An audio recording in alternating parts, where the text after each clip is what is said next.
Good morning, Bucknutters. Welcome to the Bucknuts Morning 5 here on Friday, October 2nd, 2020. I am Dave Biddle. I am very happy to be joined by the one and only Jonah Booker for his usual Friday visit. J-Book, my man, we are just 22 days away from Ohio State football. How does that feel? It feels great. We're finally in October. Got September behind us. I felt like September just crawled along and it lasted forever. We had our ups and downs, our tears and our fist pumps as the season looked like it was not going to happen, and now it's back on. So we're here in October. We're a couple weeks away from showtime. That's right. I can't wait. I mean, it's going to be fun watching games tomorrow, knowing the Buckeyes are just 3 weeks away. Last week kind of felt like the first week I could really get into it. We knew there was going to be Buckeye football. The SEC started last week and got some good games tomorrow. So that's going to be a lot of fun watching some of the college football tomorrow, as will be, and tomorrow we're just exactly 3 weeks away from the Ohio State Buckeyes playing. We're going to talk a lot about the Buckeye linebackers on today's show. The linebackers, as well as linebacker coach Al Washington, held a Zoom call yesterday with the media.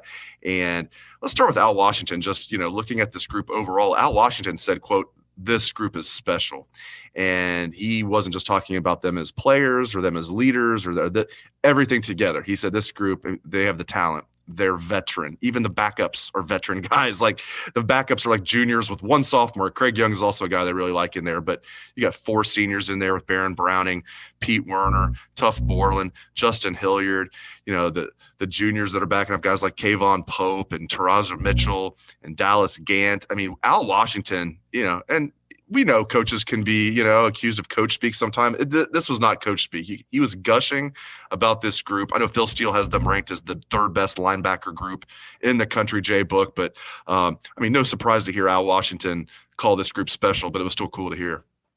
Absolutely. And kudos to Al Washington because he's been absolutely solid since he joined the staff from Michigan. I mean, his recruiting chops speak for himself. He's doing a heck of a job on the recruiting trail. But not only that, but getting this linebacker room deep from top to bottom. Obviously, it helps when you're recruiting some of the best linebackers in the country. And things have fallen into place for Ohio State to where we have leadership and we have depth and we have a bevy of veterans with a lot of game experience that is back in the fold, which really bodes well for that room. And just the silver bullets for Ohio State, it's always been the linebackers that have been on the front lines, that have led the charge there. The history of Ohio State linebackers and the excellence coming from the linebacker position it is a long lineage of history. And I truly believe that this year's linebacking core is probably the deepest that we've seen. We may not have the Buckeyes Award winners that we've seen in years past, but if you look at the roster 1 through 8, any of those guys can be starting for any team in the Big Ten right now. That's how deep and how talented this group is. I did a story on Baron Browning yesterday, and this is a guy that's so intriguing. He was, the number 1 outside linebacker recruit in the country in the 2017 class, number 11 overall player in the country, and he's flashed. I mean, we've seen, flashes of why he was ranked that high. He has not been able to put it all together. Now as a senior, maybe he will. I mean, another guy that Al Washington gushed about, and we got a chance to talk to Baron himself, and what a mature young man. And I hope he can put together a huge season because he has everything you want in a linebacker. 6'3.5", 240 pounds, runs like the wind, will hit you. He's going to move around a little bit this year. Last year, he was mostly playing the Mike linebacker. Him and Tuff Borland would rotate. This year, looks like Baron Browning's going to be the starting strong side linebacker. He can still play in the middle if need be, but he's probably going to be the starting Sam with Justin Hilliard backing him up. And Baron Browning can put his hand down in the dirt and be a rush end on 3rd down and other passing situations. A loaded question here, J-Book, but is this Baron Browning's year? I think it is. I hope it is. I think he can have his swan song, a la a Curtis. Slip my name. 2014. Oh yeah, Curtis Grant. Curtis Grant. Yeah. Yes, Curtis Grant. I think he can have a swan song similar to Curtis Grant there because you mentioned the 5-star, the highly regarded player that's coming into the program. I thought Baron Browning had some flashes last year, And then he has some mental gaps. But I think with him being able to be diverse on the outside, that strong side position is what I believe suits him best. I don't think he's a true Mike linebacker where they had him playing. I think he is a guy, see football, get football. When he could bend that arc and get after the quarterback on the edge, that's where I really think he will excel. And just having him back, because he started playing well enough to where there were a little whispers last year, would he declare for the NFL? And it was all over the message board. It was a lot of talk that a lot of people thought that he started to really come on to the point to where he potentially could have been the guy that declared. And him coming back for his senior year, I think is going to really benefit him. And you mentioned Justin Hilliard. What a story he is, because he's another highly regarded guy. I remember like it was yesterday when him and Jay Sean Cornell pretty much committed on the same day. Those guys were recruiting each other to Ohio State, and the message boards and everyone went crazy because at the time Ohio State wasn't recruiting Cincinnati that well. And being able to pull Justin Hilliard out of Cincinnati was a major feather in the cap for the program.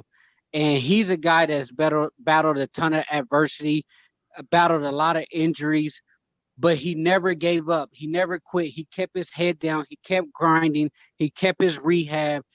And you talk to anyone within the program, and they tell you Justin Hilliard is one of the heartbeats of that locker room. He's a leader. He brings a lot of energy. He's a giver, not a taker, that Urban Meyer would like to say when it comes to guys with positive energy. And I think he played extremely well last year. And I'm very excited to see him back, to see what he's going to bring to the table, because he's a guy that really needs to have a good senior year, because I truly believe Justin Hilliard can play on Sundays. He just needs to put together a full season, showing that he's healthy and being able to flash that athleticism that we all know that he has. Pete Werner's a guy that he's moving spots this year. He was mostly the Sam last year. Now he's moving over to the Will, taking over for Malik Harrison, and they're going to move guys around, as we all know. But Pete Werner's going to play different spots. He's very versatile, but he's mostly going to be the Will. This is just my personal opinion, man. I think he's one of the most underrated guys on this team. I was rewatching some games recently from last year, and I knew Pete Werner had a good year, and the coaches gushed about him and this and that. I think he's going to have a monster year, man. I just feel like he's so underrated, not by the coaches, not by his teammates, but, by fans on message boards and the media. I think not all media, because I'm media, and I'm saying he's really, really damn good. Your thoughts on Pete Werner? Am I off base here that he's going to have a monster year? Or just what are your thoughts on Pete Werner? Well, Pro Football Focus had Pete Werner as one of the best coverage linebackers in college football. So that tells you how they think about him. And he was a guy that really excelled in coverage, especially going against the tight ends. They dropped him a lot, and I think it was something along the lines was he won 96% of his battles when he was guarding guys out in space. So I like him at the wheel. I think it makes sense to have Pete at the wheel. He's really packed on a lot of weight there. He's solid right now. I think his frame is probably maxed out where you want him to be as far as weight, without losing the speed and the athleticism that he has. But I like Pete. He's solid. He's a guy you're going to be able to rely on. He's a veteran, another heady guy in the locker room. I mean, if you look at all four of the veteran linebackers, you could actually peg all four of those guys as being captains any other year if they weren't so deep as far as the leadership there. But I like Pete. I think he's going to do his thing there. It really bodes well for him to have Al Washington back. He's having consistency as far as the coaching from the linebacker position, having Al there. So all three of those guys there that you mentioned are poised to have a breakout year. The only question that I will say is, because I think Ohio State will be so dominant this year when it comes to blowing people out, I don't know how much those guys will be playing in the second half, late third quarter, fourth quarter. because you mentioned some of those younger guys. I still call them younger guys because they haven't played a ton, even though their class rankings will say that they're more veterans than they are younger guys. But I think that next wave of guys will see a significant amount of playing time, especially when Ohio State starts running up the score on people. Yeah, let's talk about some of those non-senior linebackers. It's funny that, yeah, they're the young guys that are juniors mostly. But, Kayvon Pope's a guy that gets rave reviews when he talked to his teammates or the coaches.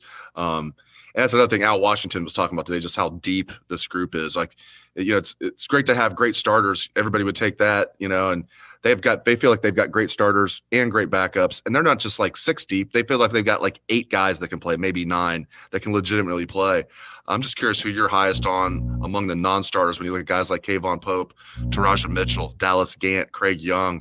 Who's a guy or two that you're really high on out of that group? I want to see Taraja Mitchell. I mean, I've been hanging on to the edge of my seat for this guy for the last couple of years.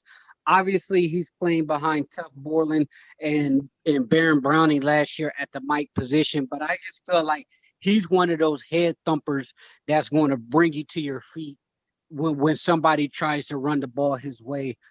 He is a guy that was highly regarded in high school. He's been a staple within the program as far as being one of the guys that's a leader within his class ranking. And then Dallas Gant, you don't hear a lot about him, but they really rave about his athleticism. They think he's going to be a player. Early on, when he was just a freshman, he was one of the early guys that got his black stripe removed from his class. So that speaks volumes to me. And the guy that I've been hearing a lot about, and I even had Brian Hartline like one of my tweets when talking about him, is Craig Young, about how freakish he is when it comes to his athleticism. Craig Young is a guy that came into the program out of Indiana, wasn't highly regarded as far as his recruiting rankings, and they didn't know where they wanted to play him. He was a quarterback, running back, wide receiver, safety, linebacker. He played it all, and he's really packed on the pounds. And in track, he was a sub 11 second sprinter at like 220 in high school. So you look at him and his athleticism, and they really like the way he's popping. He's going to be a guy that will have to wait his turn, obviously, but I like the ceiling for him. I think he's going to be a guy that really, once he gets on the field, will make those wild plays. He's going to have to cut his teeth on special teams, especially this year, because there's so much depth ahead of him. But that is a guy to keep an eye on because they really like how athletic he is. I want to close the show talking about 2 guys who are not linebackers, although Court Williams might end up being a linebacker, but right now he's repping at safety, versatile Court Williams out of California, true freshman, and Ronnie Hickman, redshirt freshman safety out of Jersey. I'm hearing good things from Court Williams and Ronnie Hickman. About Court Williams and Ronnie Hickman, you talk to people off the record. You talk to people on the record. It sounds like Court Williams and Ronnie Hickman are flashing. I don't know how much they're going to play. They're certainly not going to be starters. What are you hearing about Court Williams and Ronnie Hickman? Are you intrigued by those 2 guys, Jay Book? Yeah, Court Williams, he's another kid come in as a freshman, enrolled early. He got his black stripe removed fairly early on in the process. He, if I'm not mistaken, he might have been one of the first kids out of the freshman class to get his black stripe removed. So he is a guy that at the time when they were recruiting him, they were looking at him at the star position that they had in the defense under Jeff Hafley. And I thought he fit that position like a glove. I'm interested to see how he does at the safety position. I truly believe that Court can be one of those hybrid type of guys, but I like the leadership that they're saying that they're seeing from him. And then Ronnie the Rocket Hickman, he was a missile coming out of high school in New Jersey. He battled through the injuries. The fact that he's starting to shine, it really makes me smile because he has all the talent. It's just a matter of how he's going to perform on this stage because he's battled through the injuries. And now that he's healthy, he's showing that he belongs. He's showing that he can play at Ohio State. And that's the big thing coming out of New Jersey, they may not have been playing against the best competition in the country, but whenever you pop up Ronnie Hickman's tape, he really flashed. You can see why they called him the Rocket. And I just want to see what he does, because there's going to be ample opportunity for these younger guys, these next wave guys, to get playing time. I know we don't like to talk about Dabo Swinney. We don't like what he's been about these last several years, but I thought Dabo Swinney made a valuable point about what this season means for younger players. And basically, Dabo said, with the NCAA rule, with these younger guys being able to keep their eligibility, you're going to see the top teams all across the country playing a bevy of those younger guys that were highly regarded and highly recruited, because the time is now to really get them on the field and see what they're made of. And I think that's going to be the same situation with Ohio State. Those first 2 weeks against Nebraska and against Penn State, that's going to be a couple battles, and you're going to see a lot of the veterans playing heavy playing time. But after that, the next 7 weeks, Ohio State should absolutely steamroll teams, and you're going to see a lot of those younger guys getting on the field, getting their feet wet, and it's going to be about who's making plays. Because right now, if you can get on the field at Ohio State, as you parlay that going into the spring, that's when you start making your name for yourself and getting your name out there nationally. So it's a lot of talent. It's a lot of young guys, but I think this is going to be the year to where a lot of those young guys start making a name for themselves on the national stage. Excellent insights, as always, from Jonah Booker. Really appreciate it. J Book, if you like the show, give us a 5-star review. It really helps, or subscribe. It really helps, and we appreciate it. Thanks again to the listeners. Thanks again to Jonah Booker. Have a great weekend, Bucknutters.